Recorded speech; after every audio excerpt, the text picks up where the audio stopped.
Si tu souhaites me soutenir, n'hésite pas à t'abonner à la chaîne. Tu peux aussi activer la petite cloche, comme ça tu auras accès à toutes mes vidéos. Tu peux aussi me rejoindre sur Twitter et suivre quotidiennement mes analyses techniques. Je te mets tous les liens en description. Bonjour à tous, très content de te retrouver aujourd'hui pour une nouvelle vidéo pour ce début de semaine. Ça faisait un petit mois là que j'avais pas pu faire de vidéo parce que comme tu le sais j'ai dû m'expatrier. Donc là je suis très content de récupérer mon matériel et on va maintenant reprendre le même rythme qu'avant, hauteur d'une vidéo à peu près tous les 2 jours ou tous les jours avec un live tous les dimanches. Donc j'en ai fait un hier, si tu l'as pas vu, j'ai fait un gros point sur Bitcoin et le marché des crypto-monnaies. Donc je t'invite à aller le voir en fait, hein, c'est le dernier live que j'ai fait, il est disponible sur YouTube dans les directs. Sinon là dans cette vidéo on va faire une analyse technique assez complète, plutôt en daily pour prendre un petit peu de recul, peut-être en H4 pour aller voir les structures au sein de BTC. Je vais t'expliquer un petit peu ce qui s'est passé là.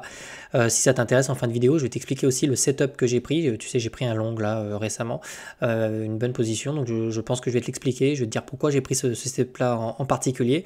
On ira voir aussi un petit peu peut-être le dollar index, quoi qu'il arrive dans cette semaine. Je vais essayer de rattraper un peu le retard et sur la macroéconomie, et sur Ether et les cryptos, le marché et Bitcoin. Ok, donc là on va s'occuper de Bitcoin parce que je pense que ça t'intéresse et on va regarder de suite ce qui s'est passé. Ok. Donc, dans ma dernière vidéo, je t'avais prévenu ici, il y a des patterns, il y a des structures dans l'analyse chartiste à ne surtout pas break. Et cette structure-là était importante. Donc pour moi, si tu veux, tant qu'on est dans un marché haussier ici, on est censé en fait défendre le support qui était ici, enfin le bottom, le niveau qui était ici, d'accord. Pourquoi? Parce que quand tu retournes et que tu te mets en weekly par exemple, et tu commences à imprimer ce genre de pattern, c'est-à-dire des M-top, en général quand tu viens casser le niveau du M, c'est pour retrouver des niveaux bien plus bas. Hein. Là, pour le coup, ça aurait été des niveaux post-ETF, ok. Moi, je pense qu'on est toujours dans un marché haussier. Aussi, j'ai des billets qui sont plutôt haussiers, d'accord. J'ai plusieurs raisons de l'être. C'est la macroéconomie, d'accord, qui se porte plutôt bien, plutôt en faveur des cryptos, avec et les actions américaines et les taux qui vont baisser. Et on a P-Cycle qui nous a dit qu'on est toujours en tendance haussière, d'accord. Et on a des structures qui commencent à nous montrer que c'est plutôt bon signe pour les prochaines semaines à venir. Alors, on va regarder, mais ici, tu vois, quand on a cassé ici le M-top, on est tout de suite venu chercher des zones qui étaient beaucoup plus dangereuses, ok. Et là, on a vraiment eu du rebond en fait sur le niveau clé à tenir. Donc c'est ici que j'ai lancé une position, mais je vais t'expliquer ça plutôt en fin de vidéo, ok. Donc les niveaux qui étaient à surveiller, c'était celui-là. On est littéralement venu chercher tous les stops qui se situaient dessous, ok, donc on s'est fait bien peur, mais ici tu vois on a vraiment eu une belle mèche de rejet, donc là on a vraiment réintégré de suite en fait le niveau qui était là, on a eu la petite structure en forme de W avec la cassure du break, de la neckline, et ensuite on est revenu chercher et cette résistance et une zone de RZ, donc on va aller tracer ça, et on va regarder un petit peu ce qui se passe sur les niveaux actuels, ok. Donc la première zone qui était importante, c'était ici, donc on est vraiment venu s'affranchir de ce niveau-là, on est venu chercher les stops qui se situent au-dessus, on a fait un petit pullback dessus, ok, donc tu connais maintenant, petit pullback, et ensuite on est revenu chercher une target un petit peu plus élevée, ok. On va tracer tout de suite les niveaux qui nous intéressent, donc le premier niveau c'était 38,2, donc lui littéralement on l'a défoncé, il n'y a pas de problème pour ça, et là ce qui m'intéresse en fait, c'est plutôt les niveaux qui se situent autour des 0,78,6 et 0,61,8, tu remarqueras qu'on est dans une zone de, ce qu'on appelle une zone de rechargement, une zone de retournement de marché, ou une zone de baissière, enfin appelle ça comme ça, ou de short. C'est ici en général que les traders aiment bien prendre des positions à la baisse, ok. Donc ici c'est possible, c'est même normal en fait qu'on commence à retrouver, qu'on commence à trouver un petit peu de la turbulence, tu vois, ou des prises de profit ou ce genre de choses, et tu verras que ça commence à se voir, notamment au niveau de l'open interest, on commence à avoir des positions qui se ferment, etc.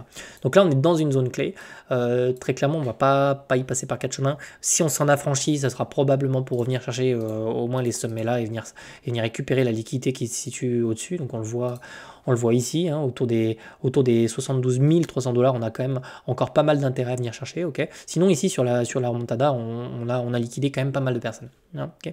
On va continuer, donc le premier scénario ce serait une poursuite de ce mouvement haussier avec le début d'une divergence baissière, oui parce que ça ne t'aura pas échappé ici, tu vois, on est vraiment revenu chercher des zones d'intérêt sur MACD qui sont réellement importantes, ok. On a eu beaucoup de momentum, donc sur des niveaux comme ça, c'est normal qu'on commence à avoir des prises de profit, mais attention, ça ne veut pas dire automatiquement que le prix va baisser comme ça, ok. Moi j'aime bien avoir des confirmations, tu le sais maintenant si tu suis ma chaîne, et ici par exemple, si tu regardes, on était venu chercher des zones d'intérêt assez fortes, ici tu vois, quasiment les mêmes qu'en ce moment, et puis derrière on avait eu une baisse sur mon indicateur de MACD, tandis que sur mon cours, on est venu pousser à la hausse. Ok, donc là, c'est quand on a beaucoup de momentum, on se retrouve comme ça avec des divergences. Et en général, c'est sur ces divergences-là qu'on aime bien couper et fermer ses positions. Donc tu vois, là aujourd'hui, pour l'instant, on est simplement dans des zones d'intérêt qui sont assez fortes sur BTC, donc avec du volume exécuté, avec de l'achat, etc. Et tu le vois aussi sur les open interest, tu vois qu'ici, cette courbe rouge et verte, en fait, c'est les portefeuilles qui ont énormément, ça se compte en millions, hein, qui ont beaucoup de BTC, etc. Ces gens-là ont littéralement fait un hold-up ici, ils ont beaucoup acheté. Hein, ok, ils ont énormément acheté et ils ont continué à le faire sur toute la montée. Okay, donc ça, c'est ce que tu retrouves également ici, en fait, sur ces courbes-là. C'est du volume exécuté, c'est des ordres à l'achat, etc. Donc on a eu ce volume-là. Ça peut éventuellement attirer aussi des gens à acheter du BTC. C'est pour ça que je me méfie, parce qu'on pourrait très bien, en fait, hop, je vais prendre mon petit stylo. On pourrait très bien commencer à voir le MACD qui décroche comme ça, et puis essayer de venir, tu vois, pousser en fait le prix au-dessus de, quasiment peut-être même au-dessus de la TH en fait en réalité. Ok, ça c'est un scénario qui est possible, c'est-à-dire une divergence en fait sur mon indicateur de MACD. Ok, éventuellement revenir en zone de surachat sur le RSI. Ou pas d'ailleurs au passage, hein, parce qu'on pourrait très bien avoir une convergence sur mes deux indicateurs, donc une divergence sur les deux, ou pas d'ailleurs à voir. Mais si on commence à avoir une divergence sur le MACD, une divergence aussi sur le RSI, avec une hausse du prix qui vient se situer au-dessus de la TH là, ça voudrait dire qu'on a probablement épris tous les stops qui se situaient ici, donc sur la charte que je t'ai montré, et on pourrait avoir peut-être éventuellement un retracement ou quelque chose comme ça pour venir chercher une target encore plus haute derrière. Okay, donc les scénarios IMO là, c'est qu'en 4 heures, on commence aussi à avoir une petite faiblesse. Donc comme je te dis, faiblesse ne veut pas dire qu'on va automatiquement retourner sur des niveaux bien plus bas. Hein. Ça veut dire attention, ici sur les niveaux actuels, c'est normal en fait, on commence à avoir des prises de profit. Okay, ça ne veut pas dire que le cours se retourne, mais ici, il faut se méfier. Okay, parce que dans le cas où on retracerait assez rapidement, si c'est possible, hein, il faut se dire qu'on pourrait assez rapidement revenir chercher les 38,2 pour s'en servir comme support. Okay, pour revenir chercher une target plus haute. Donc ça, c'est assez propre hein, si on fait ce genre de structure. Donc ça, c'est une structure qui est courante. Hein, si on repasse en daily, ça a du sens aussi de revenir chercher, si tu veux, ce niveau-là pour venir imprimer une autre structure en daily et puis venir s'affranchir de la TH. En plus, on pourrait carrément avoir une espèce d'épaule, tête-épaule inversée. Je ne sais pas si tu la vois, mais ici, tu aurais ton épaule, ta tête, ton épaule ici. Et là, c'est une structure qui est vraiment très très boule parce que tu viens chercher ça. Donc, c'est littéralement la TH. Donc, c'est la hauteur de ta tête. Okay, donc, ça, c'est premier scénario que j'ai en tête, c'est un retracement sur les 38,2 pour venir chercher la TH. Okay. Deuxième scénario, c'est on pousse ici avec MACD, on commence à décrocher sur le MACD et on continue en fait à pousser. Tout va dépendre de si les mecs en fait short ou pas le marché. Ok. Mais tôt ou tard, dis-toi qu'on commence à perdre le momentum et donc ça va forcément se voir à un moment donné sur le cours. Est-ce que ça va se voir tout de suite? Donc retour sur les 38,2 ou est-ce que ça se voit un peu plus tard et là on va essayer de pousser tout de suite pour aller chercher la TH et pour venir se faire rejeter. Okay, ou pas, d'accord. Si tu vois le scénario 2021. Ici, on est exactement dans le même scénario qu'ici. En fait, on est vraiment venu chercher le fameux M-top. Tu vois, on a notre M ici. Tac, on est venu chercher le niveau du M. On est venu le casser. On est venu chercher tous les stops qui sont dessous. Ensuite, on a imprimé cette espèce de petits W. Donc, grosse mèche de rachat. On est revenu intégrer le support. Ok. Et là, tout de suite, en fait, la machine s'est emballée et on n'a pas eu le temps, en fait, de re-rentrer dans le train. Donc, est-ce qu'on est aussi dans ce scénario-là? À voir. Et puis après, on connaît la suite. On est venu chercher le top de marché. Ok. Sur plusieurs tops avec une perte de momentum. Ok. Donc, pour l'instant, dis-toi que dans ma tête, dans mon esprit, on est dans cette configuration-là, on se situe à peu près par là, ok. Et donc à voir si on va essayer d'avoir ces petits retracements baissiers avant de chercher une impulsion, ou est-ce qu'on va tout de suite essayer de retrouver des niveaux d'intérêt assez élevés, c'est-à-dire l'ATH, pour venir breakout avec énormément de momentum. Ça va falloir le surveiller, ok. Sinon, vous aviez également... Donc pour les habitués, vous aviez ici un point DCA extrêmement important. La dernière fois que le marché vous a offert un point comme ça d'entrée, ça remonte. C'était ici, tac tac tac. C'était en septembre 2023 et c'était ici quand on était autour des 25 000 $. Ok. Donc c'est-à-dire que ici sur mon RSI, on était revenu en daily, on était revenu chercher en fait la bande basse du RSI, on l'avait réintégré ici. Et là vous aviez, je vous l'ai tweeté d'ailleurs. Au passage, je vous ai dit ici vous aviez deux points d'entrée intéressants. Vous aviez celui-là. Et vous aviez celui-là, ok. Donc si vous aviez pris un des deux ou les deux, ici vous êtes en profit, ok. Vous êtes en profit ici et d'à peu près 12-13%, ok. Et par rapport à ce point-là, Donc au niveau de la réintégration ici, là, vous êtes en profit d'à peu près 20%. Ok. Donc les 2 points d'entrée, je vous les ai donnés sur Twitter, donc vous n'avez pas d'excuses. Ok. Et vous savez pourquoi vous devez les prendre, parce que j'ai déjà fait énormément de vidéos sur le sujet. Donc, mais vous pouvez les voir au passage si ça vous intéresse. Donc d'un point de vue macroéconomie, ici, on a un BTC qui est fort, donc on va pas commencer à aller à contre-tendance. Ici, on a du momentum, on commence à avoir des structures. Pour moi, elle n'est pas entière. J'attends vraiment quelque chose. J'attends à un moment donné, j'attends vraiment cette espèce de petit pullback pour venir chercher de l'impulsion, chose qu'on n'a pas encore eu, tu vois. Là, on a eu une petite impulsion, mais c'est pas suffisant. Donc je m'attends vraiment, comme ici, c'était beau, on avait eu les belles structures pour venir chercher une impulsion. Là, c'est pas le cas, d'accord. Par contre, on est sur des niveaux d'intérêt extrêmement forts. Donc ici, on a vraiment beaucoup d'achats. On le voit ici, on a beaucoup de personnes qui sont rentrées sur le marché. C'est pour ça qu'on a de la volatilité. Donc à voir si ça va s'essouffler dans les jours qui viennent. Si ça s'essouffle pas, alors on viendra chercher l'ATH de suite et on sera peut-être rejeté si on commence à avoir des divergences, ok. Ou alors on peut pousser encore un petit peu plus haut. Quoi qu'il arrive, on ne voit pas l'avenir ici. Tout ce qu'on sait, c'est qu'ici il y a du momentum. On savait qu'ici c'était des positions à prendre à l'achat, ok, parce qu'on avait tout. Je vais vous montrer, mais en 4 heures aussi, pareil. Ici, alors moi j'ai pris la structure ici. Ce qui m'intéressait, c'était donc, je vais vous montrer ça. Du coup, je vais montrer ça de suite. Je vais virer ça, hop. Tac, je vais dégager. Donc moi, ce qui m'intéressait, pourquoi littéralement j'ai pris mon long ici. En fait, je suis rentré ici en x10. Ce qui m'a intéressé ici, c'était cette divergence qui était haussière. Donc là, on le voit, on a une double divergence. Donc c'est très très beau. C'est des setups que j'adore moi trader personnellement. Et ici, en fait, on a eu littéralement une contraction au sein du prix. Donc on a des plus hauts au fait au sein d'une espèce de petit biseau, tu vois, ascendant. Ça, c'est vraiment des belles structures. En général, ça rate jamais. Donc, quand tu as une zone de survente comme ça, avec une espèce de double divergence haussière, avec des petits biseaux qui poussent comme ça vers le haut, ici, tu as des super setups pour rentrer. Ok. Donc, moi, j'ai pris celui-là. Mes 2 zones de TP, ça a été la résidence qui est ici. Là, j'ai pris 50%. Ok. Et ensuite, ça a été au niveau du niveau Fibo un petit peu plus haut. Donc ça a été littéralement là-dedans ici en fait. Voilà. Je l'ai prise un peu avant. J'ai pas été trop gourmand, mais en gros j'ai clôturé ici. Donc 50 là, il reste ici. Ok. Donc j'ai gratté un petit peu. Je sais pas, ça faisait 120%, un truc comme ça. Donc très beau setup ici, vous aviez vraiment un très très beau setup pour l'angle marché. Ok. Maintenant, voilà, il n'y a plus grand chose. J'attends. On commence à avoir des divergences qui sont baissières, là on les voit. Ça va vraiment surveiller. Donc en 4 heures, moi je m'attends quand même peut-être à une perte de momentum, un petit retracement ou quelque chose. Mais ici, tu vois, on commence à perdre le momentum sur ces niveaux là actuels. Donc à voir. À voir ici si on va voir le petit retracement sur les 38 de suite, ou si c'est une espèce de fausse cassure pour aller chercher plus haut. Mais attention ici.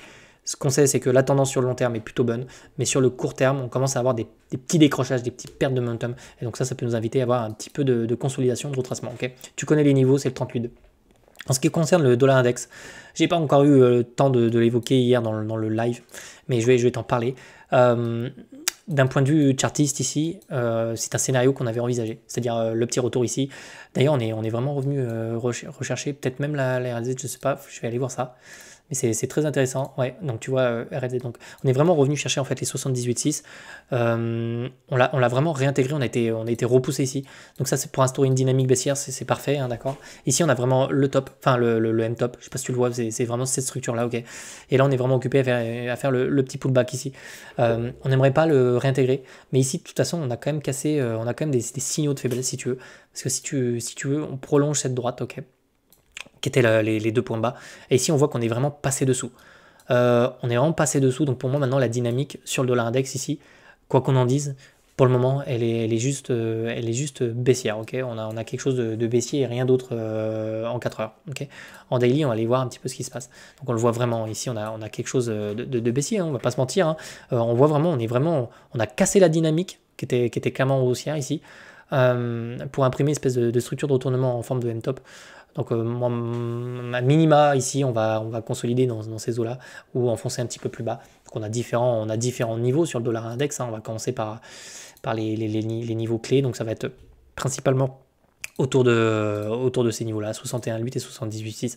Ça ferait un dollar index compris entre 102 et 101,87 et 102,87. Donc dans cette zone là, il est probable qu'on vienne s'y poser si on poursuit cette tendance, mais baissière. Pour le moment, on a une perte de momentum, on la voit aussi, on la voit ici, hein, d'ailleurs, on la voit clairement là, on voyait ici, on avait une convergence qui était baissière.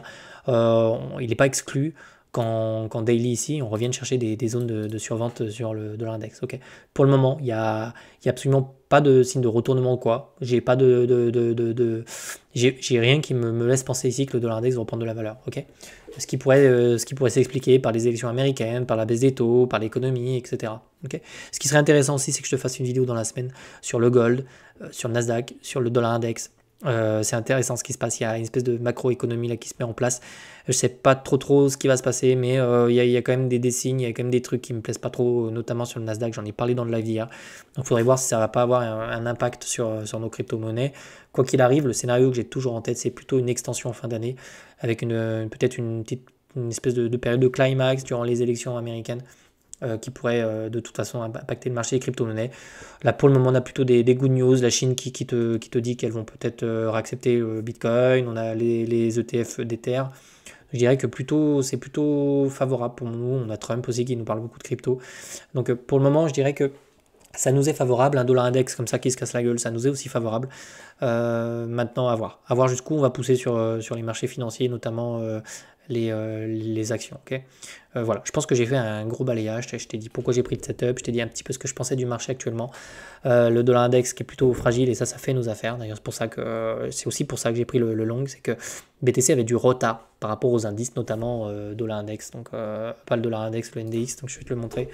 Mais on a les marchés qui sont littéralement, tu vois, qui nous font des sommets là, donc c'était bizarre de voir un Bitcoin qui décrochait alors qu'on avait ce genre de choses sur les actions. Ok, écoute, je vais te souhaiter de passer une excellente journée. Je te dis à bientôt. De toute façon, on se retrouve pour des vidéos quotidiennes tout au long de la semaine et un live par week-end. Allez, ciao, passe une bonne journée, ciao.